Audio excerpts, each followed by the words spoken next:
We are told success is a singular, massive event, a daunting peak reached through sheer, exhausting effort and a single burst of determination. Think about the ritual of New Year's resolutions. Every January, people declare extreme weight loss targets or massive financial milestones. And usually, within a few weeks, that initial surge of motivation evaporates and the resolution is abandoned entirely. The psychological reality is that failing to reach a massive target is rarely caused by a shortage of willpower or an inherent character flaw. The actual point of failure is much more mundane. It's the absence of a functional daily routine to support the ambition.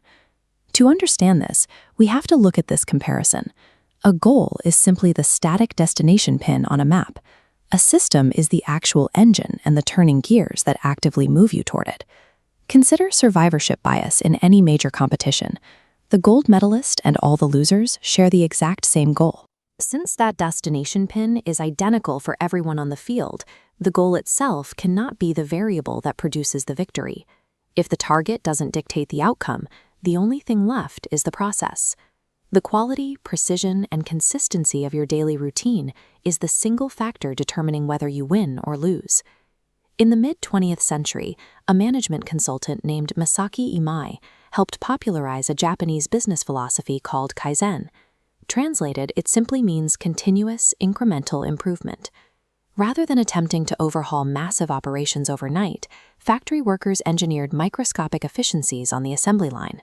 Over time, these tiny tweaks compounded, creating an unbeatable advantage over global competitors. Decades later, British cycling directors applied this exact logic to high-performance sports. They optimized the ergonomics of bike seats, the weight of tires, and even the massage gels their riders used, an aggregation of marginal gains that resulted in total domination at the Tour de France.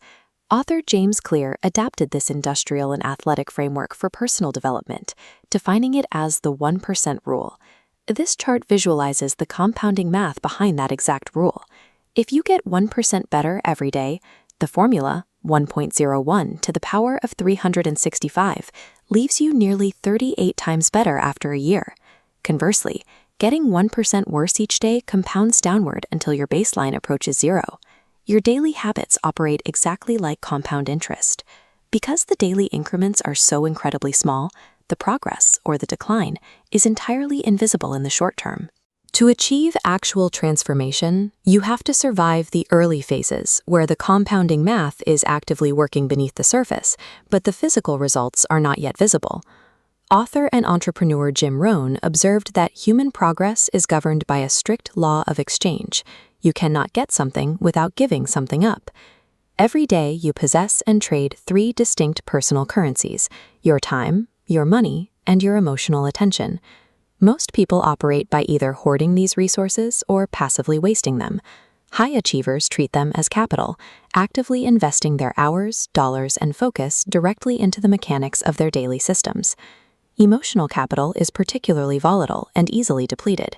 If you fail to deliberately focus your emotional energy on the processes that move you forward, it automatically attaches itself to cheap distractions. Your daily habits act as a strict accounting ledger. They show exactly where your time, money, and emotions are actively being exchanged, revealing your true priorities regardless of what your stated goals claim. To build a system that actually survives daily friction, you can use the 2-minute rule. Scale any intimidating habit down until it takes less than 120 seconds to execute. This diagram shows how you can actively alter your physical space through environment design. By mapping out a frictionless path to your positive triggers and placing heavy physical obstacles in front of negative distractions, good habits become the path of least resistance. You can also manufacture motivation through temptation bundling. By taking a task you need to do and locking it together with a reward you want to consume, you naturally incentivize the effort. These strategies all serve one specific truth.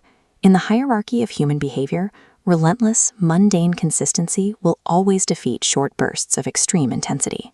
Drop the grand resolutions and the excuses. Find one microscopic, heavily scaled-down action that moves you toward your desired outcome, and execute it today. When you rely on bursts of motivation, you are just a passive consumer of your environment. But when you construct a reliable daily system, you consciously become the active designer of your world.